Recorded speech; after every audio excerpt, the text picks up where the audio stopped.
वही इसको छोड़ देते हैं, चालू हो चुके हैं।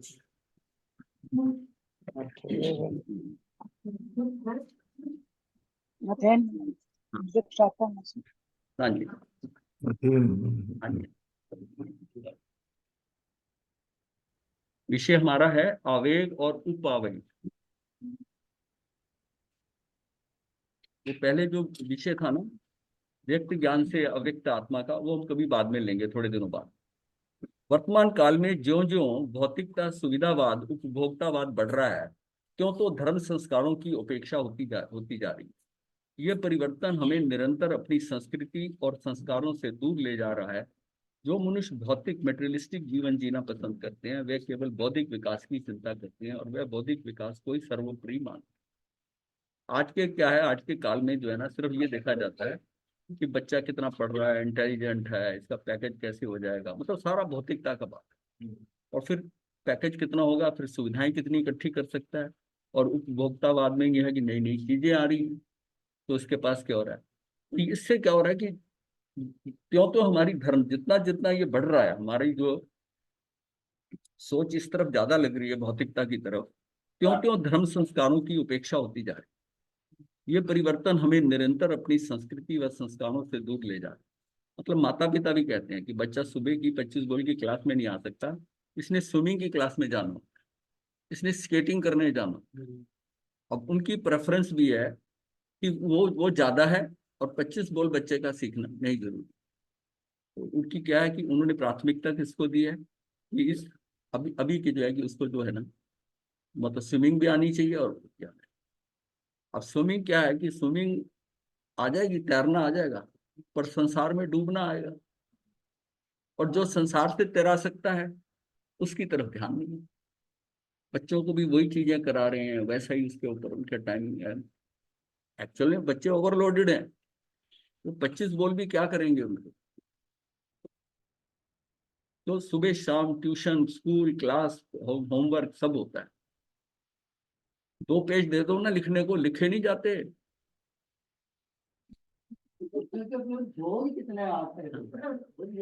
जो मनुष्य भौतिक मेटेरियलिस्टिक जीवन जीना पसंद करते हैं, वे केवल बौद्धिक विकास की ही चिंता करते हैं और वो बौद्धिक विकास को ही सर्वोपरि मानते हैं। बहुत इंटेलिजेंट है, बहुत ऐसा है। जो लोग आध्यात्मिक जीवन पसंद करते हैं, अर्थात उनकी वैसी रुचि है, वे आध्यात्मिक चेतना के विकास की चिंता करते हैं। वे बौद्धिक विकास को आवश्यक मानते हुए भी सर्वोपरि नहीं मानते। बौद्धिक विकास को सर्वोपरि नहीं मानते, वे बौद्धिक विकास के समानांतर आध्यात्मिक विकास को भी महत्व देते हैं। उसके पैरेलल वो अध्यात्म को भी पता होना चाहिए। पहले जैसे गुरुकुल के अंदर जो होता था, गुरुकुलों में जो बच्चों को पढ़ाया जाता था, तो उसके साथ उनका बौद्धिक विकास तो होता ही था जी। तो उसके पैरेलली उनको समानांतर आध्यात्मिक विकास भी साथ साथ करा करते थे। योग योग भी सिखाते थे। योग, व्यायाम, आध्यात्मिक विकास भी होता था। और ये जो है बौद्धिक विकास भी उनका होता, बौद्धिक विकास साथ साथ होता। लेकिन अध्यात्म विकास पर भी पूरा महत्व दिया जाता। जब तक आध्यात्मिक चेतना का विकास नहीं होता, जीवन का परम साध्य उपलब्ध नहीं होता, यानी कि प्राप्त नहीं किया जा सकता। मतलब जो अगर हम इस आध्यात्मिक चेतना का विकास, इसकी अगर हम प्रायोरिटी नहीं समझ आ रही, इसको हम प्राथमिकता नहीं दे रहे, तो ये समझिए कि जीवन का जो परम साध्य है मुक्ति का, वो साध्य उपलब्ध नहीं होता, यानी कि प्राप्त नहीं किया जा सकता। प्राय ऐसा देखा जाता है कि कुछ बड़े बड़े विशेषज्ञ या विद्वान अच्छे पदों पर आसीन हैं, परंतु वे बहुत अशांत है, क्योंकि वे अपने घरेलू जीवन को के अव्यवस्थित होने के कारण प्रताड़ित और धधकता हुआ सा जीवन जीते हैं। पर वे ज्ञानी और परंतु मात्र बौद्धिक स्तर पर ही हैं। अगर वो पढ़े लिखे रिसर्च साइंटिस्ट हैं, बहुत अच्छी पोजीशन पे हैं, लेकिन उनका अगर जीवन घर का देखा जाए, तो वो बस क्या है, जो बताया गया कि वो कैसा धधकता हुआ सा जीवन। दिन भर तो वो वहां रहते हैं, अपनी पोजीशन का, अपने ऑफिस का हुआ है। जब घर में आते हैं तो अध्यात्म के बारे में वो क्या है कि एक दूसरे को सहना। वो सारे दिन के अंदर पत्नी जो है उसने कुछ कह दिया, तो अगर उसको जब बॉस से नाराजगी थी, वो सारा गुस्सा उस पर निकाल। तो उनका जीवन जो क्या है कि घरेलू जीवन अव्यवस्थित है, दुखी है बहुत ज्यादा अधिकतर। जो हायर लेवल के ऊपर है, उनकी क्या प्रॉब्लम हो रही है, वो उसका जीवन कैसा चल रहा है। उनके पास अपने जीवन की समस्याओं का समाधान नहीं है, सीख ही नहीं है, टॉलरेंस लेवल ही नहीं है, सहिष्णुता नहीं है, सहनशीलता नहीं है। किंतु ऐसा क्यों? इसका मात्र कारण है कि उनमें विद्या का विकास तो हो गया है बौद्धिक स्तर पर, किंतु आध्यात्मिक चेतना का विकास नहीं हुआ। उनमें केवल बौद्धिक चेतना विकसित है। बुद्धि का तो जो मर्जी करवा लो, जो मर्जी, बहुत अच्छे साइंटिस्ट हैं, विशेषज्ञ हैं, कुछ भी हैं, लेकिन कैसे परिवार का, अपने बच्चे, अपनी पत्नी, कैसे उनको लेकर पूरा परिवार को चलाना है, वो नहीं, वो नहीं। जब केवल बौद्धिक चेतना का विकास होता है और आध्यात्मिक चेतना का विकास नहीं होता, तो समझ लेना चाहिए कि विकास अधूरा है। और ऐसे ऐसे जीवन के लिए बहुत बड़ा खतरा हो सकता है कि जीवन में मानसिक व भावनात्मक विकास ना हो, तो ये जीवन में संकट और असंतुलन का सबसे बड़ा बिंदु है। अगर मेरे अंदर वो टॉलरेंस लेवल नहीं है, भड़क उठता हूँ थोड़ी सी बात को, ये समझ, मतलब अगर पत्नी ने कोई बात कह दी, ये क्या समझती, ठीक है चुप रहो, चुप, तुम रहने दो, ये कहकर ठप कर दे। अब वो फिर क्या होता है कि जैसे स्प्रिंग को दबाते रहते हैं, फिर वो उछल के, उछाल आता है, उछल के वो फिर दो चार सुना देती है, खड़ा हो जाता है, खड़ा हो जाता है। ये बहुत लेवल के ऊपर देखा गया है कि ऐसा नहीं है कि मतलब जो है कि वो जितना इतना लायक, इतना सब कुछ, और फिर उसके साथ ऐसा कैसे घटित हो रहा है। वो जो जीवन की बेसिक चीजें हैं ना, मूलतः जो परिवार में वो जो अध्यात्म सिखाता है, कैसे दूसरे को सहन करना, उसको समझना, वो गायब है। बौद्धिक चेतना के विकास का संबंध मस्तिष्क से है। जब मस्तिष्क की शक्तियां प्रखर होती हैं, तब बौद्धिक क्षमताएं जाग जाती हैं। देखिए, बौद्धिक चेतना का विकास क्या मस्तिष्क से है। तो जब मस्तिष्क की शक्तियां प्रखर होती हैं, बौद्धिक क्षमता बढ़ जाती है। ये तो ऐसी चीज है ना कि जितना जितना इस्तेमाल करोगे, वो चक्कू की तरह है ना, जितना जितना अगर उसको बंद करके रखा रहा 2-3 साल तक, तो वो ब्लंट हो जाएगा। लेकिन अगर उसको आप यूज करते रहते हैं, तो वो तेज रहता है। कर्म शास्त्र की भाषा में बौद्धिकता का विकास ज्ञानावरणी कर्म के क्षयोक्षम से होता है। ज्ञान पर आवरण जितना हटता है, उतनी ही बौद्धिक क्षमताएं विकसित होती हैं। बौद्धिक क्षमता तो उससे होंगी। आध्यात्मिक चेतना का विकास होता है मोहनी कर्म के विलय से। दोनों के कर्म फर्क है।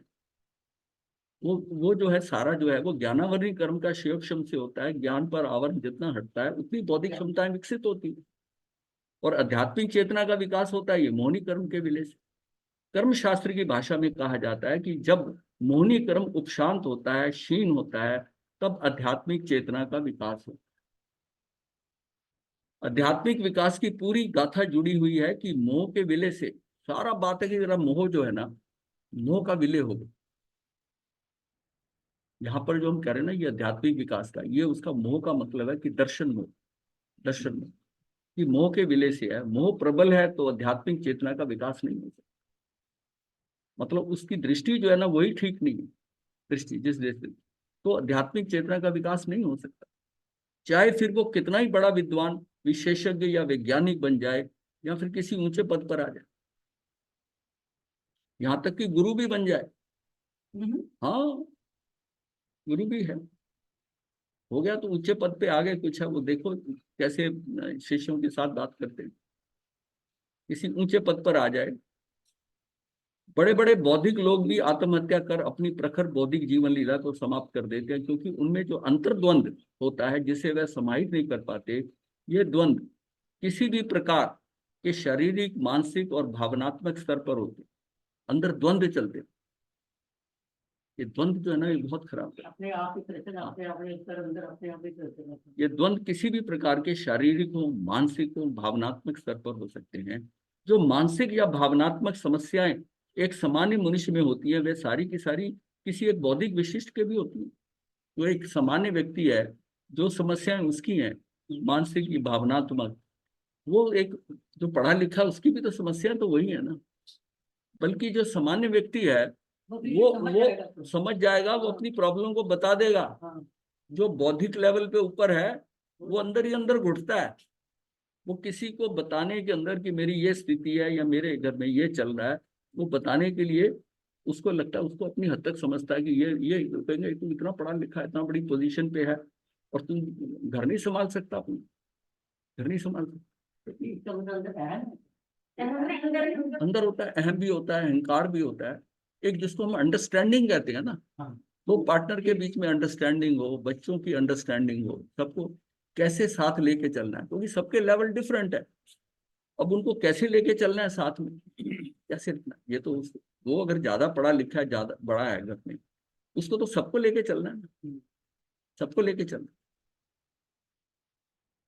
जो मानसिक या भावनात्मक। महाराज जी, एक एक क्वेश्चन अभी आया। अभी आप आध्यात्मिक हाँ की बोलिए, बात कर रहे थे, बोलिए सुनूंगा। तो ये आध्यात्मिक हम बच्चों को कैसे समझा सकते हैं कि धर्म से, धर्म के नाम से समझा सकते हैं या वैसे समझा सकते हैं? इसमें देखो, इस पे दो छोटा सी चीजें बात। आई। मोहिनी जी। कर्म जो है ना, इसमें दर्शन मोहिनी और चरित्र मोहिनी। जो बच्चे नहीं, ये तो ज्ञान, नहीं, ये बड़ी बात हो जाती है ये ना, आपको मतलब। समझना है। नहीं नहीं, बड़ी बात नहीं नहीं है कि, ये नहीं, बड़ी बात नहीं है। हमें तो समझ आ रही है। छोटा बच्चा भी समझेगा, दृष्टि उसको उसके शब्दों में समझाना पड़ेगा।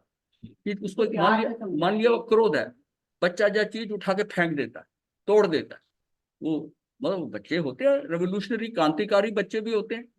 वो पेरेंट्स की कोई बात नहीं सुनते, वो उसको उपद्रव मचा देते हैं, क्योंकि उसमें जो ऊर्जा जनरेट हो रही है उसको रास्ता नहीं मिल रहा, और वो हर चीज को अपनी बनाना चाहता है, हर चीज को मनाना चाहता है, समझता है कि मेरा अधिकार है, मेरी मानेंगे बात को। उसको ये भी पता है मैं प्रोटेस्ट करूंगा, ये झुकेंगे मेरे आगे, सब पता है उसे। उसको बहुत प्यार से समझाना पड़ता है, बहुत प्यार से, क्योंकि अभी जो उसकी स्थिति है उसको कुछ इंस्ट्रक्शन देके नहीं समझा सकते, उसको बहुत प्यार से समझाना पड़ता है। इसलिए जो माताएं होती है ना, वो उसको बड़े लाड प्यार से उसको ले आती हैं ट्रैक। और पिता जो होते हैं ना, वो थोड़ा उनको लगता है कि बच्चे के मन में क्या होता है कि पिता बहुत रफ है, वो माँ के पास जाए, उसको लगा माँ प्यार से बात करती है, ये ऐसा है ये। तो कुछ ममता होती भी है, ऐसी बात नहीं है। पिता और माता में ये फर्क होता है। पिता मेरे उतना मोह में नहीं है, ममता नहीं है उतनी। पिता की ममता एट दी मोस्ट मैक्सिमम जो होगी, वो माता से एक चौथाई होगी। हाँ जी। नहीं नहीं, वो जब बड़ी होती है ना, थोड़ी समझने लग जाती है, तो ये उनका जैसे बायोलॉजिकल रीजन, बायोलॉजिकल रीजन, ये बायोलॉजिकल रीजन है। तो वो उसके कारण है कि उसको पिता अच्छा लगता है, माता के साथ भी है। तो लेकिन यह है कि, अच्छा ये है, पिता को भी बेटी से ज्यादा प्यार होता है, यानी कि, पर एक्सेप्शंस आर ऑलवेज देयर, ऐसी कोई बात नहीं है। माता ममता में ही है। तो शुरू में उसको ममता से समझाया जा सकता है, उसको सखत तरीके से नहीं समझाया। कई बार कुछ लोग जो होते हैं अपने बच्चों को गुरुओं से समझवाते, गुरु को आगे बता देते हैं इसकी ये आदत है, महाराज थोड़ा इसको देखो, हमारी बात को ध्यान नहीं देता, आपकी बात शायद सुन ले। उसको इतना पता है कि गुरु है ही, तो आपसे कुछ उपद्रव नहीं करेगा, कुछ नहीं करेगा। तो गुरु समझाते हैं, वो बात सुन लेता है, सुन लेता है। वो जो पेरेंट्स होते हैं उनको पता है कहाँ से समझ सकता है, कहाँ से समझ सकता है। तो उसकी साइकोलॉजी बहुत जबरदस्त होती है। उसको समझाना जो होता है ना, बड़े ढंग से समझाना पड़ता है, क्योंकि उसकी जीवन के जो पहले 7 साल तक उसका सारी फॉर्मेशन हो चुकी है। यहाँ तक कि माता की जो स्थिति गर्भ काल में थी, उस समय उनकी क्या क्या रुचियां थी, वो सारी इफेक्ट कर रही है, वो सारी इफेक्ट कर रही है। लेकिन बच्चे को फिर भी आप मेंड कर सकते हो, उसको बदल सकते हो किसी ढंग से। और जब उसको पता चलता है ना, बड़ा विद्रोह करता है। आप ये देखिए कि कंस को जब ये पता चला ना कि मैं जब पैदा हुआ तो मुझे एक संदूक में डालकर, हाँ वो कांसे का था, कंस नाम इसलिए पड़ा, और बहा दिया गया। और बहा दिया तो जिसने उठाया उससे संभाला नहीं जा रहा था, वो जो सेठ था, वो उसकी कोई संतान नहीं थी। उसने उसको देखा, वो गली मोहल्ले में जाए, 2-4 को मार के आ जाए, पीट के आ जाए। अब वो देखिए क्या बात है। फिर उसने उसके जो कपड़े थे, जब वो आया था, वो सामान था, उसको सारा टटोला देखा, तो उसे ये पता चला कि ये तो राजसी खानदान का बेटा है, कैसे क्यों बहा दिया गया, उसमें उनकी मोहर थी। अब उसको जो है ना, उसको वो आकर जो है वासुदेव के भाई जो थे, उनको आकर कहा कि भाई ये तो शेर है, ये मैं नहीं संभाल सकता, इसको आप संभालो। फिर वसुदेव ने उसको, यानी कृष्ण के पिता ने उसको पकड़ा, क्योंकि उसका रोमान था, उसको फिर ट्रेन करा। लेकिन जैसे ही उसको धीरे धीरे जब उसकी शादी का प्रपोजल आया, किसके लिए आया? वसुदेव के लिए आया, कृष्ण के पिता के लिए। लेकिन उन्होंने पत्री दिखाई तो उन्होंने कहा कि इसकी पत्री में वो जो पत्नी है, जीव जैसा नाम था ना, कि जीव जैसा है, वो जो है, उसकी पत्री में उसका उसका जो पति है वो भी मारा जाएगा, उसका पिता भी मारा जाएगा। मतलब ये उनको आइडिया लग गया था। तो उन्होंने कहा कि इसकी शादी जो है ना वो कंस से करवा दो। तो वो ऑप्शन जो थी वहां भेज दिया। तो ऑप्शन ये है, तो उन्होंने उसने क्या कहा कि इसके इसके जन्म के बारे में बताओ, क्या है सब कुछ है। तो जन्म के बारे में कि ये राशि खानदान से है कि नहीं है, तो तब बताना पड़ा। तो जब बताया ये बात ना, तो उसको पता चल गई, कंस इतना विद्रोह किया उसने, इस बात को तो छोड़ूंगा नहीं। तो मतलब उसको पिता के ऊपर क्रोध आ गया, मैं राजा, मैं इनके टुकड़ों पे पला, चाहे हमारे ही उस खानदान के हैं ये, लेकिन इनके टुकड़ों पे पला और मुझे अपने घर क्यों नहीं रखा, उस ठाट से। हाँ? पानी में तो उसके टाइम उसको दोहद उत्पन्न हुआ, कि दोहद के अंदर वो जो भाव थे ना, कि वो उसका मांस खाया जाए, उसका क्रूरता इतनी थी, उसे लगा कि ये आगे जाके ना ये बच्चा ठीक क्या करेगा। अब उसको पता चल गया, फिर उसको बता दिया गया कि ये उन्हीं का ही है। अब वो, अब क्या हुआ कि उन्होंने वहां से उसे कहा, जब दहेज की बात हुई ना, तो उन्होंने कहा तुझे क्या चाहिए, कुछ कोई राज्य चाहिए कुछ आपको। वो प्रति वासुदेव था, वो प्रति वासुदेव था तो, और वो इधर ही, ये जो राजगिरी में थे उनके, ये मगध देश का ही था। तो उसने कहा मुझे मथुरा चाहिए। ठीक है, उसको क्या पता, मथुरा में पिता राजा था। वो लेकर और पिता को कैद में डाल, मतलब कितना अंदर होता है, जहर कितना हो जाता है। बचपन की बात उसको बचपन आखिरी। हाँ, क्योंकि मैंने इन लोगों का एहसान लिया, इन्होंने सब कुछ करवाया। बदले की भावना, बदले की भावना थी, वरना उसके पिता ने क्या कर दिया था। मतलब ये मैं बताता हूँ कि बच्चे के अंदर कितनी साइकोलॉजी में कितना विद्रोह हो सकता है, कितना विद्रोह हो सकता है। ये जो विद्रोह होता है ना, अब ये हम समझ सकते हैं कि ये रमट के जो जो विजयपत सिंघानिया है, इसके साथ जो बच्चे ने किया है, ये कोई विद्रोह था। किसी समय उसको कहीं उसने कुचला, जो है ऐसी बात करी होगी, चाहे उसको सारा उसने बिजनेस दे दिया, पर बचपन में कहीं किसी स्टेज के ऊपर वो उसको आहत ऐसी चोट पहुंचाई है, कि जैसे ही उसके हाथ में सब आया, उसने बाप को निकाल कर दूध में से मक्खी की तरह बाहर फेंक, जैसे मर्जी गुजारा करो, एक पैसा नहीं मिला। कोई कर सकता है अपने पिता के? नहीं। ये है, ये सिर्फ हम ये बातें क्यों कर रहे हैं कि बच्चे की मानसिकता देखनी चाहिए उस समय। बाल हट मशहूर है, स्त्री हट है तो बाल हट भी कोई कम नहीं होती। बच्चे की साइकोलॉजी पूरी समझनी पड़ेगी, कि बच्चे को हम कैसे समझाएं। प्यार से शायद जल्दी समझ, प्यार से जल्दी समझ। कई बार छोटे छोटे बच्चों को इंसेंटिव देकर समझाया जाता है। साधु संतों के पास आते हैं, कुछ साधु संत गोली दे देते हैं, कहीं उन्हें माला मिलती है, प्यार से बात करते हैं उसको, तो संतों के पास जाना शुरू हो जाता है। हम छोटे होते थे जब जाते थे ना, तो पंजाब में आते तो राम मुनि जी के पास जाते। तो राम मुनि जी जो है ना, वो पूछते थे भाई क्या स्कूल का काम है। हाँ, कॉपी देके पढ़ाने लग जाते, अच्छा लगता तो बड़े प्यार से पढ़ाते, प्यार से पढ़ाते। तो उनकी तरफ बड़ा झुकाव होता था। और फिर हम जब थोड़े बड़े हुए ना, तो कोई पूछता था कि तुम्हारे गुरु कौन है, हम कहते थे राम मुनि जी। राम मुनि जी वो हमारे गुरु। तो ये दो, मतलब बच्चों को, जो आपका प्रश्न था ना सुनंदा जी, कि बच्चे को समझाने के लिए आपको उसकी टोटल साइकोलॉजी पूरी देखनी पड़ेगी उस बच्चे की। बच्चे होते हैं, विद्रोही भी होते हैं, कई बहुत सहज होते हैं बच्चे, लेकिन आजकल ज्यादातर जो है उनको समझाना मुश्किल है, पूरा लॉजिकली तर्क से समझाना पड़ेगा। तो हमारे जब इस तरीके से घर में वो सब बच्चे वही से सीखते हैं। बच्चे सीखते हैं, और खासतौर ये जो टीवी और मोबाइल है ना, इसने बहुत ज्यादा इफेक्ट करते हैं। और बच्चे जो है उनको, अगर जब बात उनके दिमाग में आ जाए फिर कोई दिक्कत नहीं है, कैच बहुत जल्दी करते हैं, रीजनिंग करते हैं पूरी। आपको उसको जस्टिफाई करना पड़ेगा। आप जबरदस्ती नहीं उसे समझा सकते आज के बच्चों को, जबरदस्ती तो नहीं है, उनके आरे का प्रभाव है।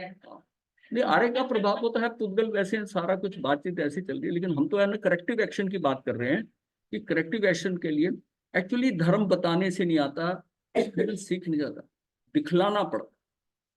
बच्चा को जो दिखलाया जा रहा है ना, उससे उसको समझ आता है, बताने से नहीं आता। जो देखता है ना, और देख के फिर आप बताओगे, नहीं तो फट उसके क्वेश्चन में आएगा कि ये ऐसा कैसे करते हैं। बच्चों की नोटिस करते हैं ना। बेटा बहुत छोटा था, मूंगफली लिफाफे में थी, उसको 4-5 दाने निकाल के दे दी, मतलब खूब आप भी थी, उसको 4-5 दाने निकाल दी, मूंगफली ज्यादा खाएगा तो उसको ठीक नहीं है, तो उसने 4-5 दाने उसने फटाफट खा लिए, और लिफाफे में, हम सीधा लिफाफे में से खाने लगे दोनों। तो पता है क्या कहता, वाह जी, देखो शब्द शब्द सुनो, वाह जी, मुझे तो 3-4 दे दिए और खुद लिफाफे में से खा रहे।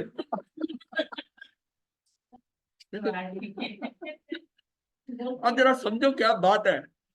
उस बात ने मुझे चौकन्ना कर दिया, कि मतलब ये है कि ये उसको, ये मतलब कंपैरिजन करके। एक जगह होटल में साउथ घूमने गए, तो होटल में उस सर्व जो कर रहा था ना टेबल पे, उसने उसको ना छोटी प्लेट प्लेट दे दी।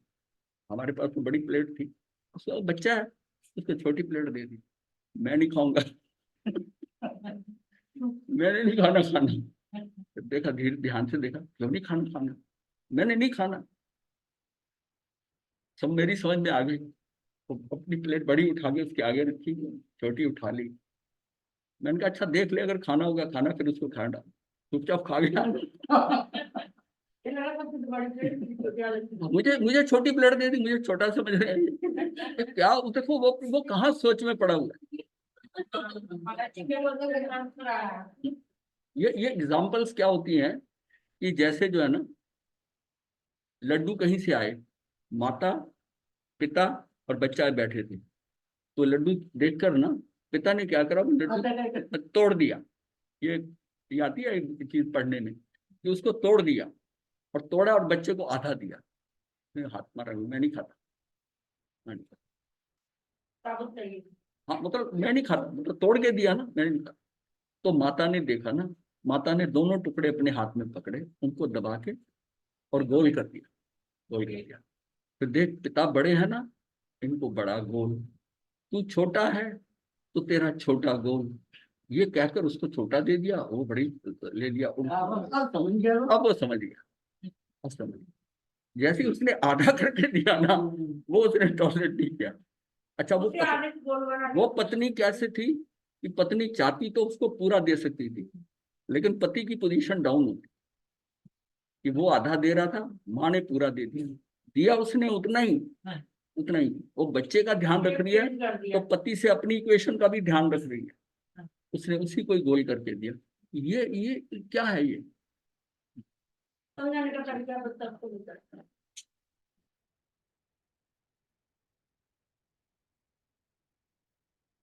एक जगह लिखा हुआ था कि यहाँ की 50% लड़कियां जो हैं वो पागल हैं, पागल हैं। तो वो नाराज हुई, तुम लड़कियों को ऐसा कैसे कैसे, तो किसने लिखा है ये। उसने फिर कागज बदल दिया कि यहाँ की 50% लड़कियां बुद्धिमान नहीं है। कहती ये ठीक, ये ठीक, ये ठीक। ये साइकोलॉजी कैसी है दिमाग में, पता नहीं, छोटी सी चीज को कहाँ लेके आदमी अटक जाता है, अटक जाता है। तो नंदा जी समझ में आया, जो मानसिक जी या जी जी समझ आया। मतलब ये साइकोलॉजी है उस बच्चे की ना, आपको पहले तो उसको स्टडी करना पड़ेगा। हर बच्चा डिफरेंट होगा, उसको उसको उसके हिसाब से देखना पड़ेगा कि ये अटका कहाँ हुआ, ये अटका कहाँ हुआ, तो प्यार से वहां से निकालना।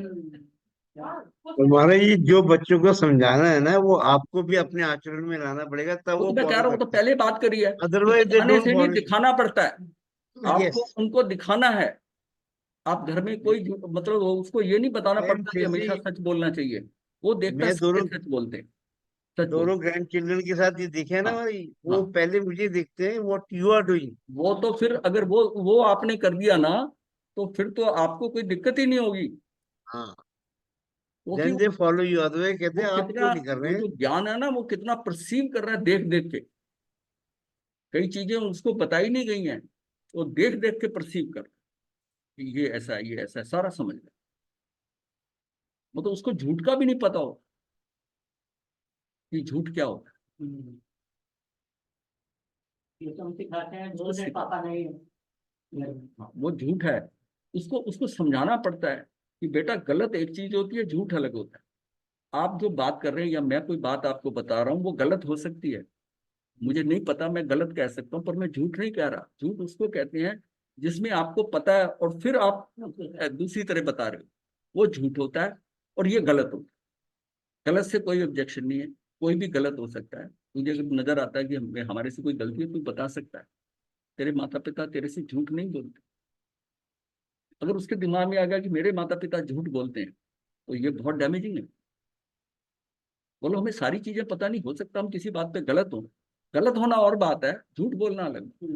झूठ बोलने का मतलब है कि मुझे सही में तो पता है, लेकिन मैं वैसा कह नहीं रहा। तो ये ज्यादातर लोग ना गलत, गलत और झूठ को, मतलब कहीं कोई गलती भी कर रहा है ना, तो उसके ऊपर आक्षेप लगा देते हैं। उसको नहीं पता होता वो गलती से कुछ बोल रहा है, तो झूठ बोल रहा है। वो बहुत हार्ड मतलब होता है। उसको क्रोध भी आ जाता है कि मैं झूठ कैसे बोलूं। हो सकता है उसके पास इंफॉर्मेशन गलत हो।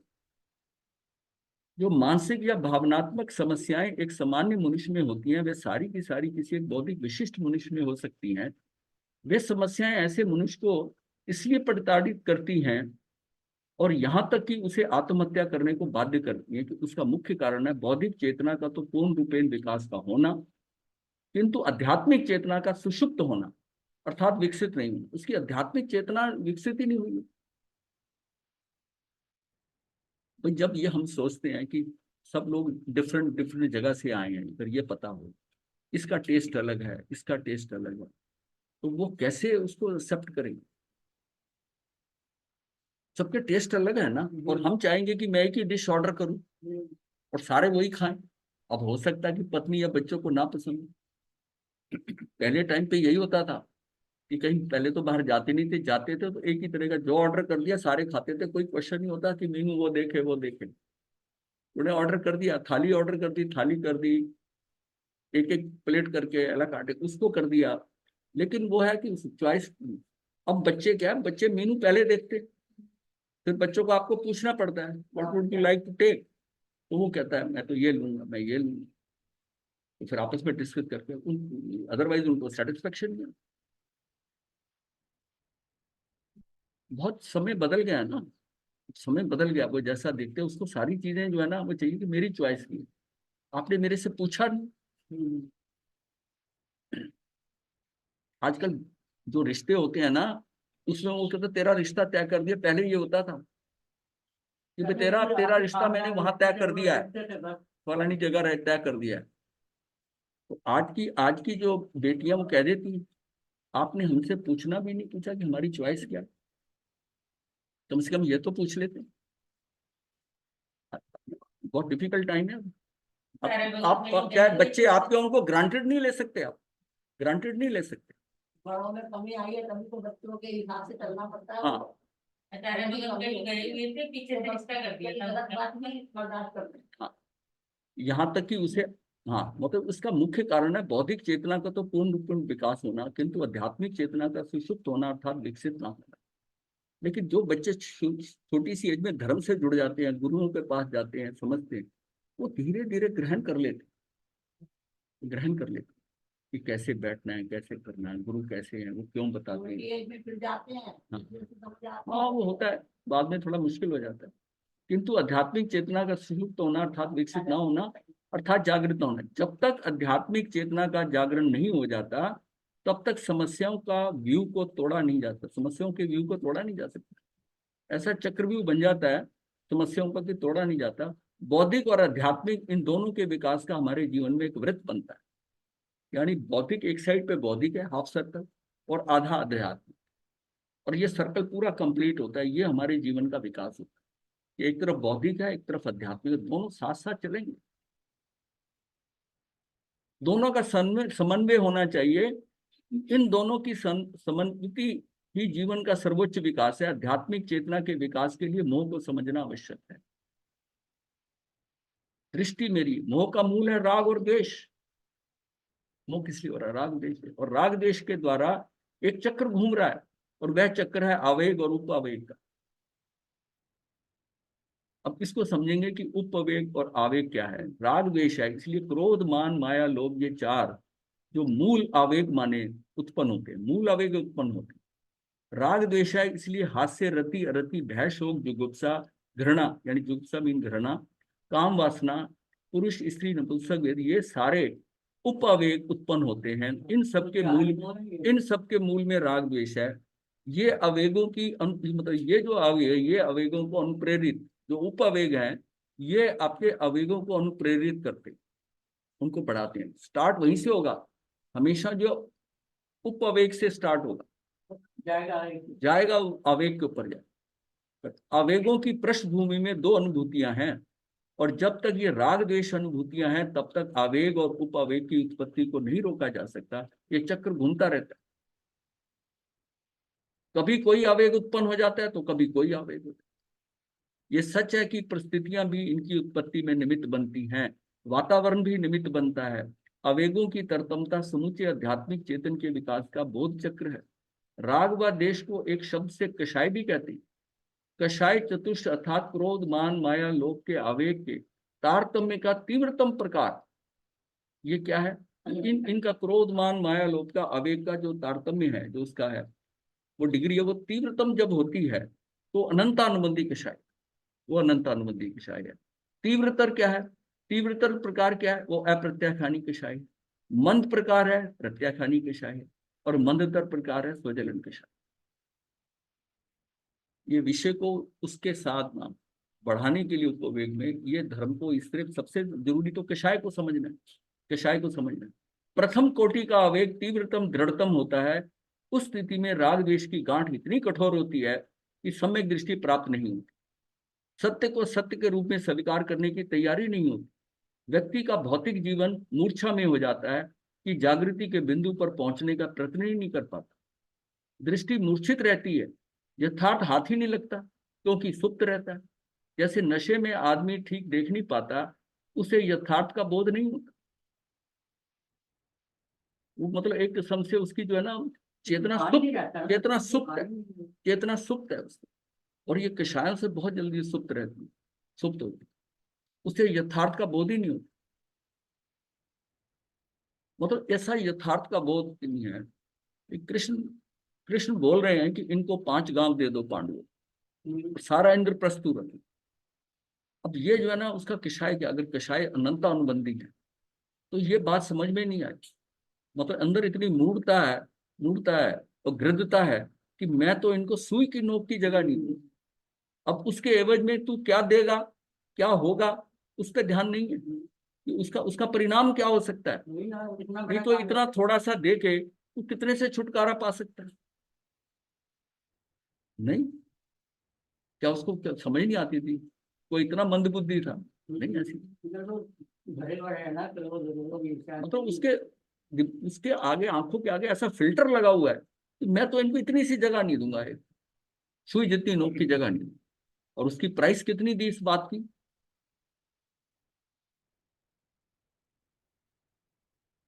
सत्य को सत्य के रूप में स्वीकार करने की तैयारी नहीं होती। व्यक्ति का भौतिक जीवन मूर्छा में हो जाता है कि जागृति के बिंदु पर पहुंचने का प्रयत्न ही नहीं कर पाता। दृष्टि मूर्छित रहती है, यथार्थ हाथ नहीं लगता क्योंकि सुप्त रहता है। जैसे नशे में आदमी ठीक देख नहीं पाता, ये यथार्थ का बोध, उसे यथार्थ का बोध नहीं। जब तक आवेग की ये अवस्था बनी रहती है, राग द्वेष की ग्रंथि तीव्र होती है, तब तक सत्य का दर्शन नहीं होता, अर्थात सम्यक दर्शन उसे प्राप्त नहीं होता। घूमकर बात तो हमने वहीं लानी थी ना, कि हमने कोई तो वो यह कि हमने उसको, राग देश की ग्रंथि तीव्र है तब तक सत्य का दर्शन नहीं होता, अर्थात सम्यक दर्शन से प्राप्त नहीं होता, वह मिथ्या दृष्टि बना रहता है। अनंतानुबंधी कषाय की अवस्था का विलय होते ही दृष्टिकोण सम्यक हो जाता है। जैसे जैसे आध्यात्मिक चेतना का क्रम बढ़ता है, उसका दूसरा आवेग अप्रत्याख्यान कषाय घुलता जाता है, उसका शोधन होता जाता है, तब व्यक्ति में विरति की भावना होती है। जैसे दूसरी अवस्था उपशांत या क्षीण होता है, तब आवेग की तीसरी मंद अवस्था प्रत्याख्यान कषाय में मनुष्य साधु बन जाता है और साधना के प्रति समर्पित हो जाता है। जब तक चौथी कषाय की अवस्था क्षय नहीं होती, तो तब तक वीतरागता प्राप्त नहीं होती। आवेग का प्रभाव क्या है? आवेग का जीवन में बहुत बड़ा प्रभाव है। सारे मानवीय आचरणों की व्याख्या आवेगों के आधार पर की जाती है। किस प्रकार के आवेग में किस प्रकार की स्थिति बनती है, कैसी स्थिति बनती है, अनुभूति होती है। आवेग का प्रभाव स्नायु तंत्र पर पड़ता है, पेशियों पर, मसल्स पर पड़ता है। पेशियां जो है ना, मांसपेशियां, ये मसल्स पर असर पड़ता है। एक प्रकार की उत्तेजना पैदा हो जाती है, उत्तेजना के अनुरूप सक्रियता आ जाती है, पेशियां उसी के अनुसार काम करने लग जाती हैं। आवेग के प्रभाव हमारे स्नायु तंत्र यानी पूरा नर्वस सिस्टम पर, पेशियों यानी मसल्स के ऊपर, रक्त पर, रक्त के प्रवाह पर, ब्लड सर्कुलेशन पर, फेफड़ों के लंग्स पर, हृदय की गति पर, हार्ट बीट, हृदय की चाप, श्वास पर यानी ब्रीदिंग पर, और ग्रंथियों पर, ग्लैंड्स पर होता है। तो ये कितना इफेक्ट होता है क्रोध के कारण। अब जब अनंतानुबंधी कषाय होगा तो ये सिस्टम सारा डैमेज होगा, ये सारा डैमेज। जिसको अनंतानुबंधी जो बहुत गुस्सा करते हैं, अब देखो कुछ सालों के बाद उनकी किडनी प्रॉब्लम भी शुरू होती है, लीवर भी थोड़ा प्रॉब्लम है, उसको उस टाइम होश नहीं आता, लेकिन जैसे ही 45-50 के रेंज में जाता है उसका शरीर जवाब देने लगता है। ऐसे जीव, मतलब उस क्रोध के अंदर ऐसे ऐसे जीव ने रसायन पैदा कर लिए अंदर कि वो उन अवयव को, उन हिस्सों को खत्म कर गए, खा गए।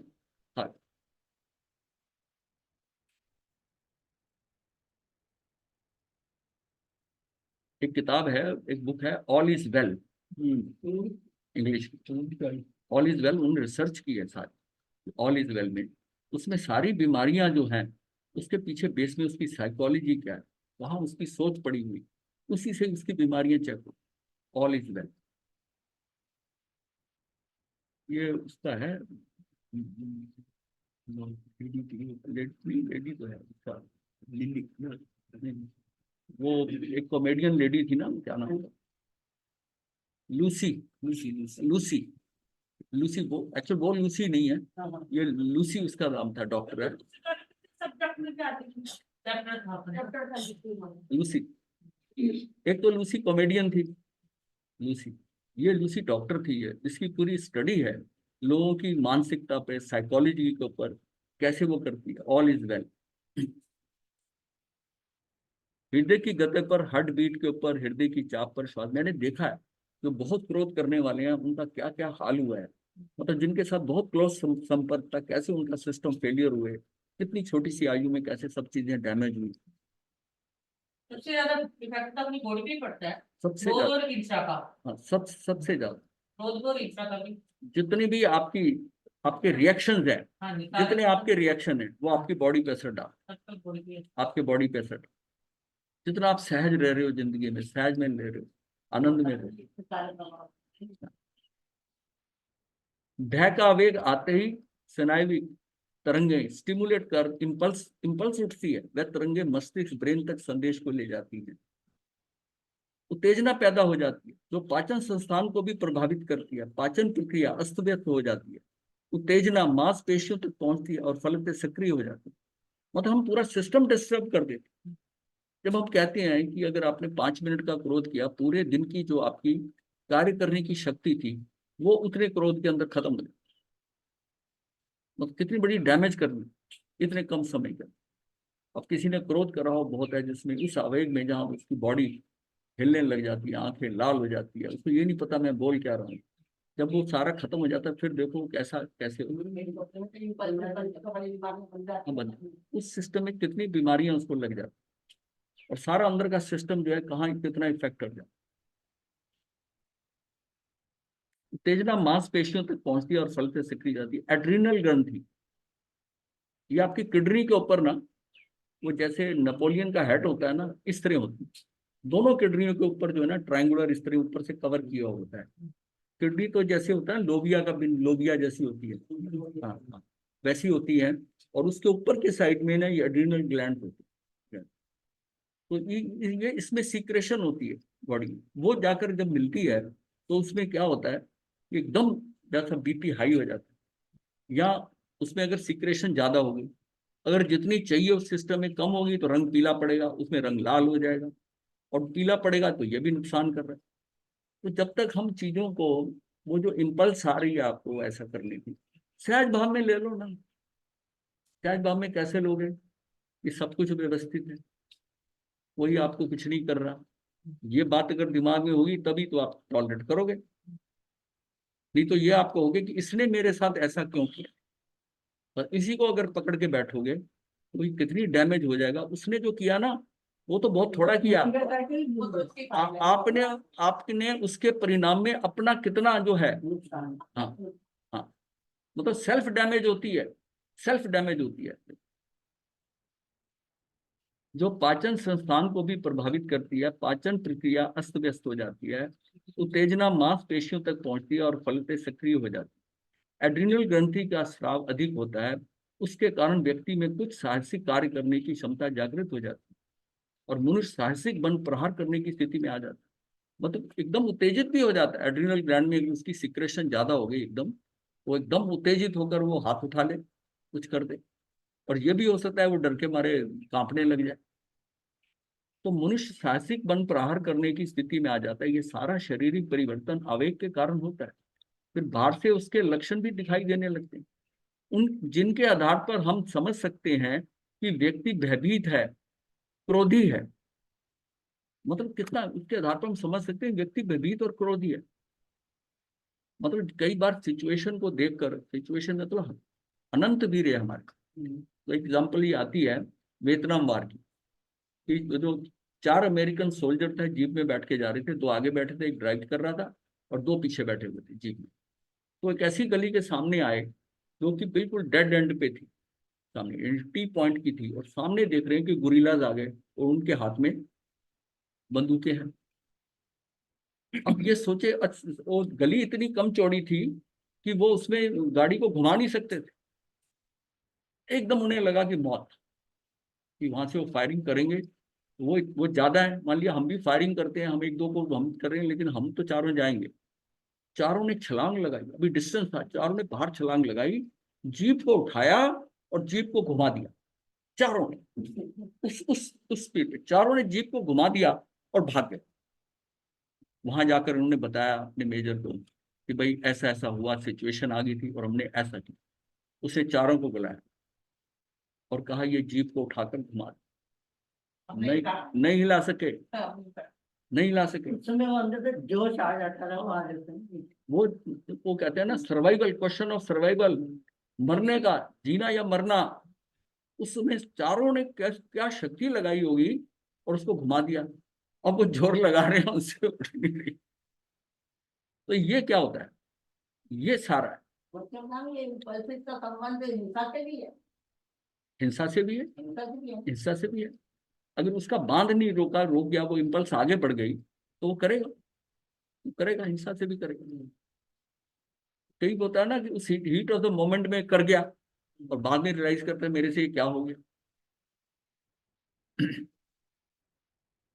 घर में एक पालतू बंदर भी था और एक बच्चा था। बच्चा उसके साथ खेलता था, वो खेलता था। तो वो घर से बाहर गए और वापस आए तो देखा बच्चा नजर नहीं आया और बंदर के मुंह पे खून लगा हुआ था।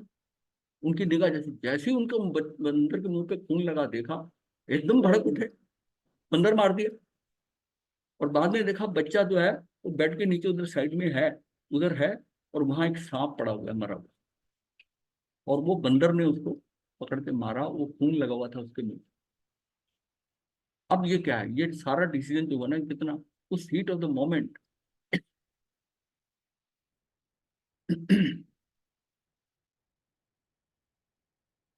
तो ये शक्ति जो होती है ना हमारे अंदर भी जो है ना, उस मोमेंट पे ऐसी कीनिया का एक प्रोफेसर, कीनिया में वो घूमने गया जंगल के अंदर, तो वहां एक लकड़बग्गा उसके पीछे पड़ गया, हाइना, और बड़ी तेज से, और वो बचने की कोशिश कर रहा दौड़ के, तो मतलब कुछ वो नजदीक आता जा रहा था, फिर एक पेड़ के नीचे खड़े होकर उसने छलांग लगाई और ऊपर ऊपर टहनी पकड़ ली और उस टहनी पे बैठ गया।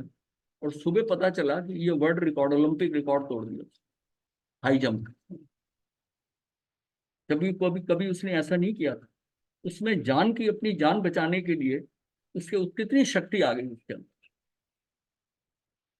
आवेगों के कारण शारीरिक क्रियाओं में रासायनिक परिवर्तन, शारीरिक लक्षणों में परिवर्तन, अनुभूति में परिवर्तन होता है। आवेगों के कारण बहुत सारी बातें होती हैं।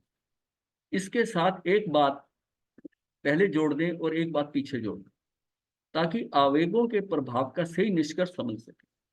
जो परिवर्तन होते हैं सारे, उसमें हम एक बात आगे जोड़े, एक बात पीछे, ही आगे हम चलते हैं। पहले ये जोड़ें कि भय परिस्थिति से उत्पन्न नहीं है, अपितु परिस्थिति से उद्भूत है। मतलब ये उत्पन्न नहीं हुआ, ये अंदर पड़ा था भय, ये बाहर आ गया, प्रकट हुआ। उत्पन्न होना अलग बात है और प्रकट होना अलग बात है। ये इसका मतलब यही है, उद्भूत का मतलब है कि प्रकट होना अलग बात है। परिस्थितिवश भय उद्भूत हुआ, अर्थात जो सोया हुआ था वह जाग उठा, परंतु वह उत्पन्न हुआ मोह के कारण, यानी भय वेदनी मोह कर्म के कारण भय उत्पन्न होता है। और उपरोक्त ये बात पहले जोड़ने वाली है, ये जो भय आता है ना, अंदर डर आता है, ये पहले आता है। एक बात बाद में जोड़े, जो डरता है, जो भयभीत है, वो भय के कारण केवल शारीरिक या मानसिक परिवर्तन नहीं करता, अपितु दूसरे परमाणुओं का संग्रह भी करने लगता है। कर्म, कर्म, कार्बन वर्ग, दूसरे परमाणुओं का संग्रह भी करने लगता है। अनंत परमाणु उसी समय संग्रहित कर लेता है, जो मोह का और भी अधिक पोषण करते हैं। पड़ा था प्रतिरक्षा और प्रतिहिंसा, हाँ जी, दोनों के अंदर में भय, प्रतिरक्षा और प्रतिहिंसा दोनों में है। दोनों में मूल में भय। ये भय ही होता है, जब आदमी रक्षा के लिए कहीं जाता है तो समझता है कोई हथियार, घर में एक लाठी होनी चाहिए, कोई ऐसा सिस्टम आ जाए। ये भाग जो आ रहा है तो उसके भय के कारण। जो घरों में हथियार रखते हैं वो भय के कारण रखते हैं। भय की बहुत सारे हाँ, भय के बहुत रूप हैं। शारीरिक या मानसिक परिवर्तन नहीं करता, अपितु दूसरे परमाणुओं का संग्रह भी करने लगता है, और अनंत परमाणु उसी समय संग्रहित कर लेता है, जो मोह का और अधिक पोषण करते हैं। ये मौनी कर्म ही हमारी दृष्टि को प्रभावित करता है, हमारे चरित्र को प्रभावित करता है। जैसी दृष्टि वैसी सृष्टि, आचार व दृष्टिकोण का गहरा संबंध है। दृष्टिकोण विकृत तो आचार विकृत होता है। पहले दृष्टि सम्यक होगी फिर आचार। ऐसा नहीं है कि दृष्टिकोण के सम्यक होने के साथ साथ सारा का सारा आचार सम्यक हो जाए। हमारा चरित्र जो है वो हमेशा क्रमशः बढ़ता है। ठीक है, मान लिया दृष्टि ठीक हो गई है, इसका मतलब नहीं है कि सारा का सारा उसका जो आचार, उसका सम्यक दृष्टि का जो आचार है वो बिल्कुल सम्यक चरित्र वैसा दिखाने लग जाए, सम्यक हो जाए। आचार का क्रमिक विकास होता है, अर्थात पहले दृष्टिकोण सम्यक होगा फिर आचार। हमें जानते हैं दृष्टिकोण सम्यक होगा, फिर ज्ञान हमारा तो होगा, सम्यक होगा, और फिर आचार। आचार जो है वो क्रमशः सम्यक रूप से विकास को प्राप्त करेगा। धीरे, दर्शन और ज्ञान को समानांतर चलते वो तो एकदम, उसमें तो अविनाभावी है, हैं। अविनाभाव, सहभाग, सहभाग। हाँ, वो है तो वो होगा ही होगा, ज्ञान और दर्शन। जब तक व्यक्ति में आवेग की चौथी अवस्था स्वजलन का क्षय नहीं होता, तब तक व्यक्ति वीतरागता को प्राप्त नहीं कर सकता, चरित्र की उत्कृष्ट कोटि यथाख्या चरित्र को नहीं पा सकता। हम अंतरंग और बहिरंग साधना, अर्थात बाह्य तप और अभ्यंतर तप दोनों पर ध्यान दें। केवल बहिरंग साधना पर्याप्त नहीं है। जब तक कि तीव्रतम कषाय यानी कि अनंतानुबंधी कषाय का विलय नहीं होगा, अंतरंग का स्पर्श नहीं होगा, जब तक तब तक आध्यात्मिक चेतना उपलब्ध नहीं होगी। अब कई लोग जो साधना कर तप करते हैं, बहुत तप करते हैं, इतना क्रोध भी है, किसी किसी केस में ऐसा क्रोध देखने में आता है, उसमें आप देखिए कि उसका उस तप से होगा क्या। इतनी और क्रोध बढ़ रहा है, वो बढ़ रहा है। वो सबसे पहले वो खत्म हो, उसका क्रोध, मतलब तीव्रतम कषाय यानी कि अनंतानुबंधी कषाय का विलय नहीं होगा, अंतरंग का स्पर्श नहीं होगा। अंदर से कैसे स्पर्श कर लेगा जब तक अनंतानुबंधी खत्म नहीं हो। इसलिए साधना कोई करनी हो जीवन में परिवर्तन लाना हो, सबसे पहले आपको चोट कहाँ करनी है? सबसे पहले चोट मिथ्यात्व पे करनी है। मिथ्यात्व से मतलब है कि मेरी दृष्टि कहाँ हो, मेरी दृष्टि हो, जो कुछ मुझे जानने में आ रहा है उस पर मेरी आस्था हो, मैं अपने सन्मार्ग जो मैं बताया जा रहा है उसके ऊपर पूरा जो भरोसा होना चाहिए। दृष्टि ठीक हुई, उसके बाद में ये अनंतानुबंधी कषाय। पहले दृष्टि ठीक हुई, साथ में अनंतानुबंधी कषाय ठीक। अब अनंतानुबंधी, अब कैसा, कई लोग हैं जो अनंतानुबंधी मेरा कषाय महाराज, मेरा क्रोध बड़ा आता है, ये आता है, मेरे क्रोध का, ऐसे क्रोध का कैसे इलाज हो जाए? तो साथ साथ ही होगा। वो तो साथ साथ होगा। तुझे पहले दृष्टि करनी पड़ेगी, दृष्टि को ठीक करना पड़ेगा। क्रोध कब आता है? जब लगता है कि ये कसूर इसने किया है, ये गलती इसके द्वारा हुई। जब तक हमारे अंदर ये भाव है और इसके उसका पूरी तरह हम उसका कहते हैं इसने गलती करी, दूसरे पर आरोपण करते हैं। सीधा आरोप लगा के सीधा, उस समय अनंतानुबंधी के शायद। अगर आपको ये मन में भाव हो कि ये जो कर रहा है, ये मुझे जो अपशब्द बोल रहा है या मेरा नुकसान कर रहा है, या मुझे मेरा धन का नुकसान कर रहा है, किसी तरह का भी मेरा सम्मान का नुकसान कर रहा है, ये इसके नहीं है, ये मेरे कर्म का उदय है, ये नहीं कर रहा, तो फिर अनंतानुबंधी कैसे आएगी? इसका मतलब ये सारी व्यवस्था को समझना सबसे पहले जरूरी है। हमने क्या करा है कि हमने वो चीजें ना, साधना की वो चीजें बाहर बाहर से पकड़ ली अंदर की गई। कि भाई एक कर लिया, अब मैंने बेले कर लिए, मैंने ये कर लिया।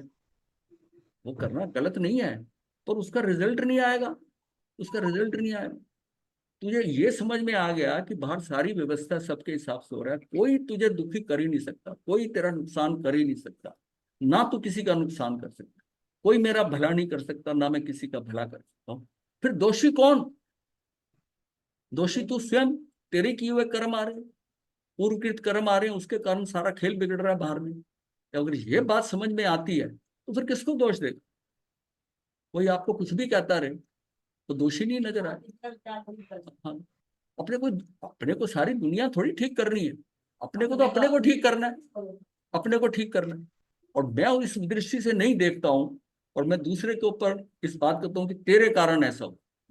जितने झगड़े होते हैं, जितना दूसरों के ऊपर होता है, वो सिर्फ इसके ऊपर, वो दृष्टि है ना। दृष्टि कैसी हो जाती है? अब दुर्योधन की दृष्टि ये थी कि भाई ठीक है, मेरा पिता अंधा था, राज्य भाई को दे दिया, धृतराष्ट्र की बजाय राज्य पांडु को मिल गया, क्योंकि मेरा पिता अंधा था, ये बात तो मानने की है। और अब जो है, अब हम तो इसके धृतराष्ट्र के बेटे, हम तो आंखों वाले हैं। तो ये जो उस टाइम सिचुएशन के अकॉर्डिंग गया था, वो हमारे पास आना चाहिए। वो तो as a temporary stop gap arrangement था। अब ये थोड़ी है कि उनका पिता बना हुआ रहा। अगर आप इस बात को अगर ध्यान से सोचें तो लॉजिक है कि नहीं है? लॉजिक है ना। अब ये दिमाग में लॉजिक है, उसकी दृष्टि में ये पड़ा हुआ है, और ये इतनी गहराई से पड़ा हुआ था कि उसको ये सारा नजर आ रहा था कि ये जो मुझे समझाने वाले ये सब बेवकूफ हैं, क्या कर रहे हैं भाई। उसमें जो हुआ था अरेंजमेंट था कि भाई ठीक है, पांडु को हो गया, और उसके बाद हम तो अब ठीक है ना इनके मुकाबले, तो हमारे पिता का राज्य था ना ये। अब उसकी एडजस्टमेंट कैसे करनी है, वो हो सकता था, मिल बांट के हो सकती थी, बात हो सकती थी, और जब 5 गांवों तक भी आ गई थी बात, तब भी ठीक है। लेकिन मैं कुछ नहीं दूंगा, सारी बात, सारा ही खेल खत्म हो गया। देखा जाए तो पूरा परिवार ही गया ना, पूरा पूरा वंश छोड़ दिया, एक सिर्फ कौरव बचा। और पांडवों में, ये 5 पांडव में जो, ये भी दीक्षा लेके ये अपना चले गए। तो ये सारा ये है। अब बताइए, अगर इस दृष्टि से जो दुर्योधन की दृष्टि है, अगर उस दृष्टि से देखो तो आपको लगता है उसमें बात में तो लॉजिक है। ये तो गौरव बचा ना। एक तौर पर अपनी अपनी बात के लिए तो सब दे देते हैं। दृष्टि अपनी होती है ना, वो कर दिया। अब ये होता है कि ये कंफ्यूजन हो गया, सिचुएशन खराब हो गई, इसमें वाया मीडिया निकाल के रास्ता क्या निकालना है, रास्ता क्या निकालना है।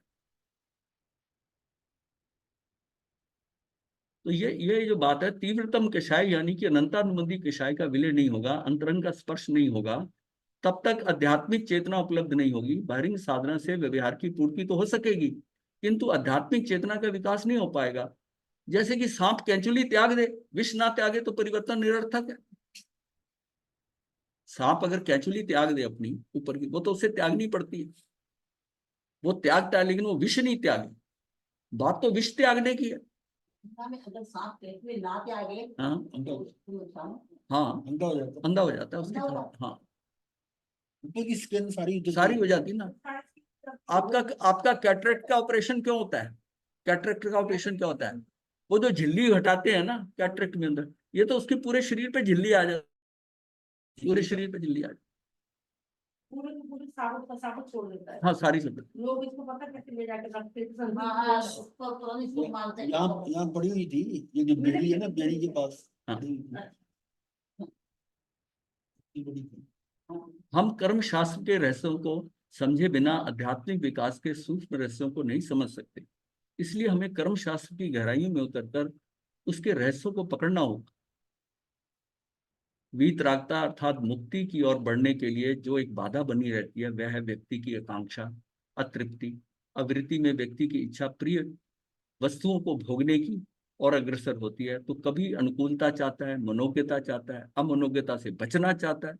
मनुष्य में ही नहीं अपितु सभी जीवों में सुख को पाने की चाह, दुख को मिटाने की चाह, प्रिय को पाने की चाह, अप्रिय को मिटाने की चाह, अनुकूल पाने की चाह और प्रतिकूल को समाप्त करने की चाह सदा विद्यमान रहती है। सामान्यतः व्यक्ति जैसा कहता है वैसा करने वाला नहीं होता। कहता कुछ है और करता कुछ है। ये स्थिति जब तक समाप्त नहीं होती तब तक अध्यात्म की उच्च भूमिका प्राप्त नहीं होती। आदर्श स्थिति अनुसार जैसा सोचा वैसा ही कहा, वैसा ही किया भी।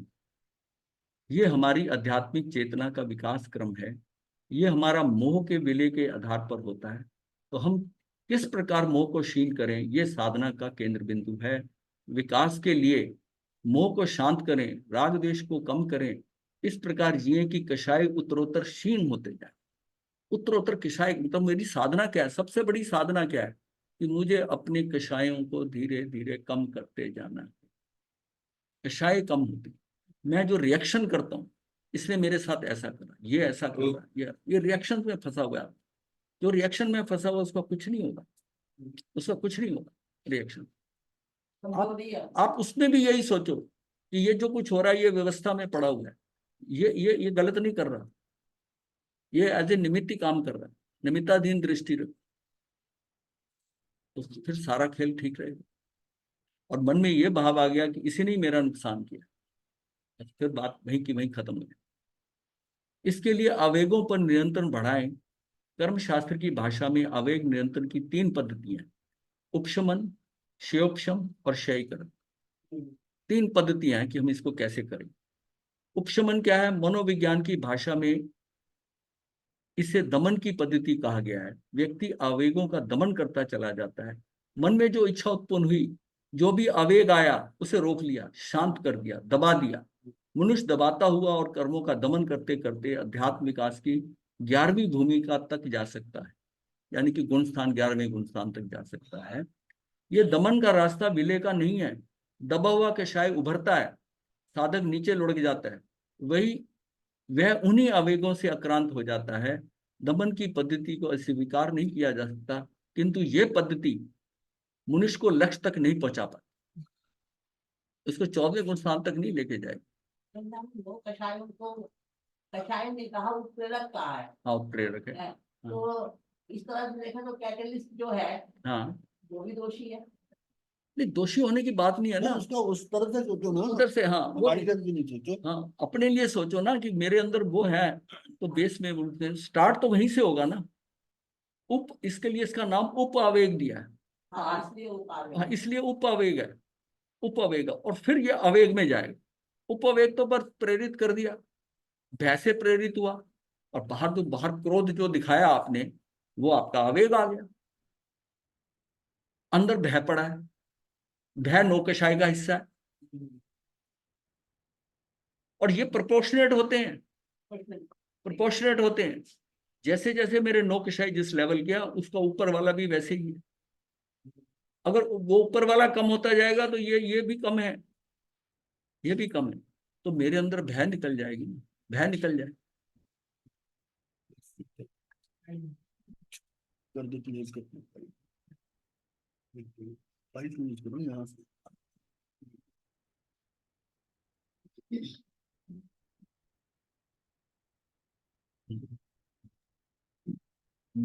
सभी कास्टिंग करवा दें। हाँ जी दोनों का बोस दोनों।